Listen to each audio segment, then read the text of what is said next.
Nara guys. Ayan guys, makikita mo yung poles.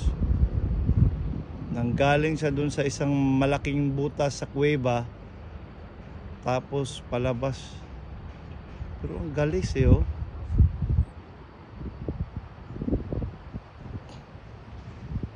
Galing siya dun sa ano guys.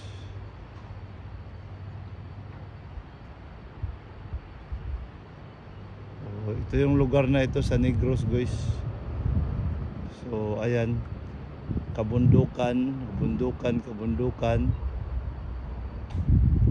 Tapos ganyan katarik yung bundok. Tapos yung tubig dyan ang galing sa may butas na yon, sa bunganga ng kuweba. Magkalis.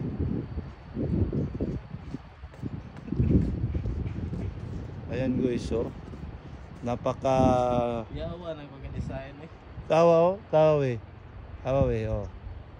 Ano? Nasa bangag na gawas ng tubig ba oh. Tapos ang taas ng bundok guys, hindi ko lang alam kung anong klaseng may rice terraces tirada. Tapos mayroon siyang rice terraces dun sa baba. Ang galing oh, may mga ano siya.